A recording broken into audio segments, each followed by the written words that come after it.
Welcome, true believers.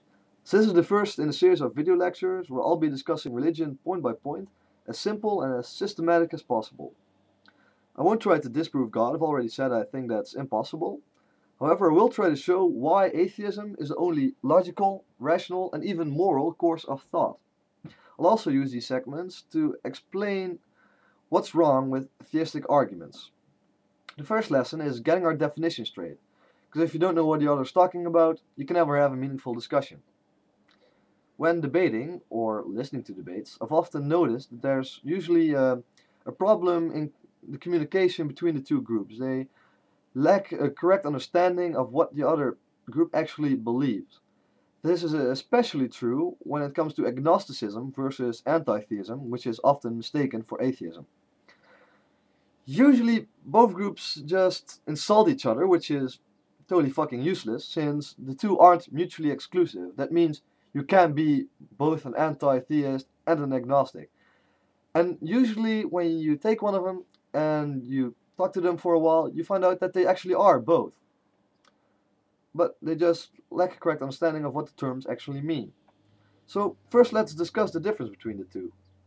Atheism versus theism versus anti-theism is all about what you believe, whether you believe in a deity. Gnosticism versus agnosticism is all about how certain you are, about what you know. For instance, if you believe in God, but you're not sure, you say you might be right, then you're an agnostic theist. To illustrate this, I'll take this coin. Now, let's say that heads equals there is a God and tails equals there's no God. I flip the coin and I hide it. I don't look at it. Now, a theist would say that it landed on heads. An anti-theist would say it landed on tails. An atheist would say, I don't believe it landed on heads, because I've seen no evidence for it. Most theists assume that that means you believe it landed on tails. However, an atheist doesn't say it landed on tails. He doesn't know. He hasn't seen the coin. He doesn't know whether it landed on heads or tails.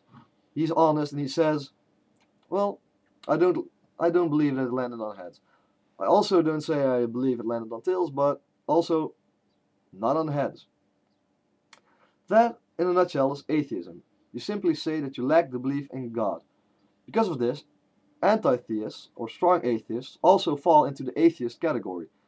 They believe it landed on tails, so they don't believe it landed on heads.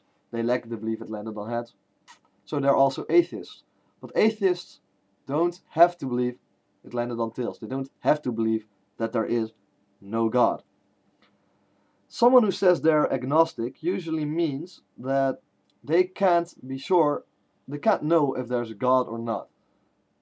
And they're right, you can't know if there's a God or not. It also means that people who say this are also atheists, because they don't believe there is a God.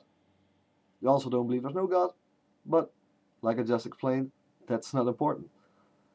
I'll go into the validity and the merit of all of these viewpoints in in a future movie, but for now I'll just say that being gnostic in anything concerning supernatural claims is just silly. It's silly to say that you're sure it landed on heads or sure it landed on tails. You can't know for sure. And people who claim absolute certainty on this, we can't take them seriously, because there's no discussing with these people. Why then are atheists more in league with anti-theists than they are with theists? And why are they more aggressive towards theism?